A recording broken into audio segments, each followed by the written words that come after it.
Hi friends, thank you for joining us for Storytime. This week we're going to be reading some stories about some cryptid creatures, so I hope you enjoy them. Let's get started. Yeti and the Bird by Nadia Shireen.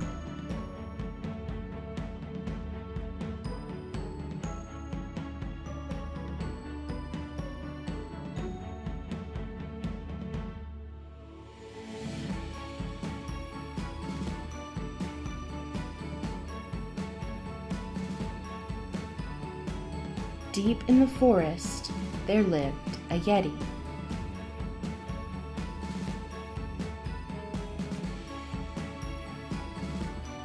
He was the biggest, hairiest, scariest beast anyone had ever seen, so everyone left him alone. But Yeti was lonely. Then one day, thunk, something landed on his head. It was a bird.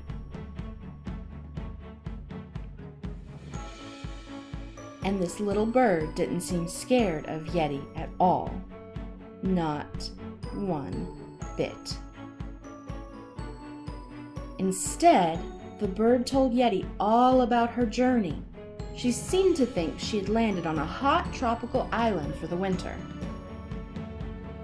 "Oh," said Yeti, and sure enough, when the bird looked for sunshine and palm trees, there weren't any.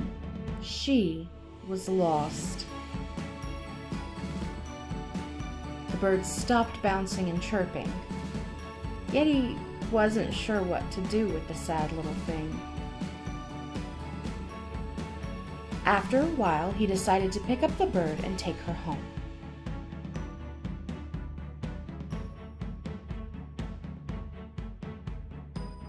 The next day, the forest woke to a peculiar sight. Yeti and the bird were playing, and Yeti was laughing with a hearty roar that nobody had ever heard before.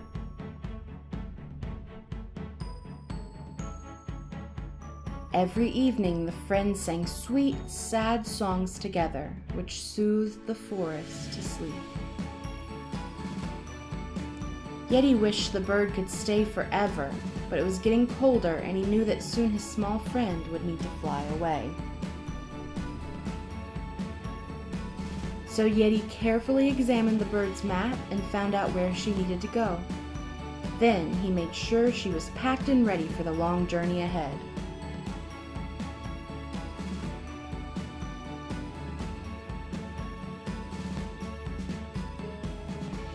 Yeti sighed. Without the bird, he was even lonelier than before. Until...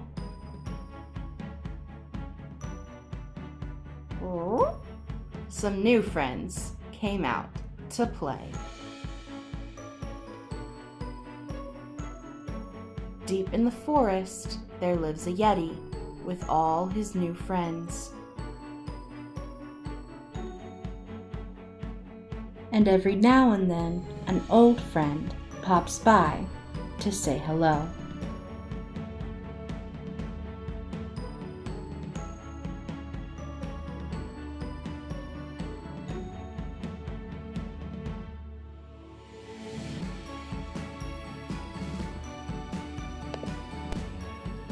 The Sea Serpent and Me by Dashka Slater.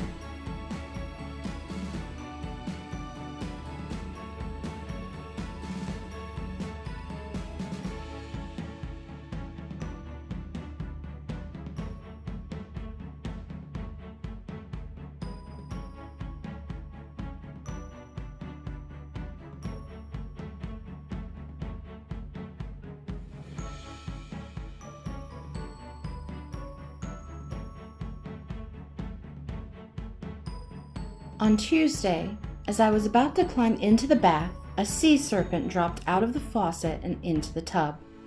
He was a very beautiful sea serpent, so small I could hold him in my hands.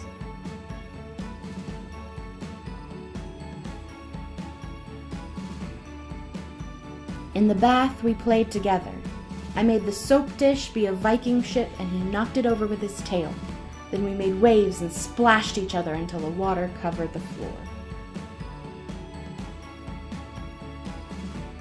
When it was time to get out, I scooped him up and put him in the fish tank next to my bed.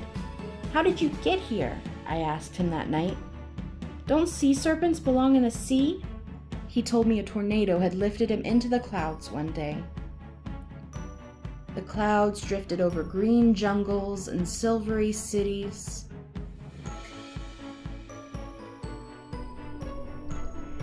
And then rained him down into a lake where a pipe sucked him up and whooshed him along and splashed him down into my tub. "Do you miss the sea?" I asked him. "Of course I do. I belong there." "Then I'll take you back," I said. But it was rainy on Wednesday, too rainy for the beach. My sea serpent was sulky. "Sea serpents belong in the sea," he said. "We'll try again tomorrow," I promised. "But for today, the house can be the beach." Later, we went swimming in the bathtub, but it suddenly felt crowded. "I think you're growing," I said. He smiled. "Of course I am," he said. "Once I was small as a drop of rain. Soon I'll be big as a wave." That night, as I lay in bed, he sang me a song about the deep blue sea, where manta rays swim like dancing blankets, and there are crabs with antlers, and fish shaped like guitars. On Thursday, it was still raining, and my sea serpent had grown. "How big do sea serpents get?" I asked him. "We get as big as the ocean is deep and as long as the current is strong. The big ones are as big as a very small island, and the small ones are as big as a whale." "Oh," I said, "that big." By bedtime, my sea serpent was too large for the fish tank, so I put him back in the tub. "I wish I could still sleep next to your bed," he said when I kissed him goodnight. That night, I heard him singing his song about the creatures of the deep blue sea, and I sort of wanted it to be sunny in the morning, and I sort of wanted it to rain. When Friday came, it was still raining, and my sea serpent was so long that his tail was resting in the sink. "If you get any bigger, I won't be able to carry you to the beach," I told him.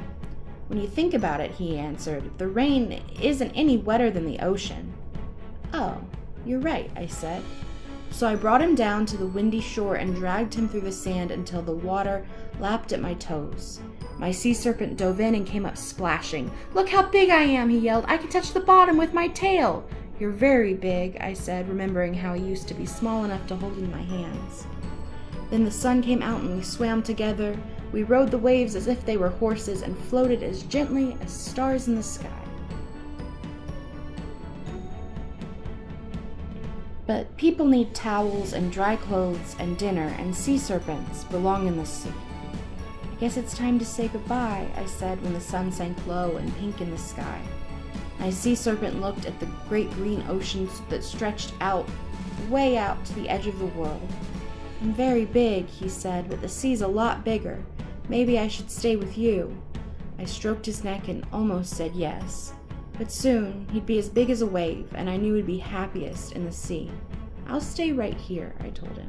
"I'll wait till you're ready." My sea serpent swam in the shallow water, and I stayed beside him and talked about manta rays like dancing blankets, and crabs with antlers, and fish shaped like guitars. "You'll have adventures," I said. "You'll see shipwrecks and sharks and schools of fish like bouquets of flowers." "But what if I'm lonely?" my sea serpent asked. "You won't be lonely. You'll play with sea lions and otters. Whales will sing with you. And when you're tired, the waves will rock you to sleep."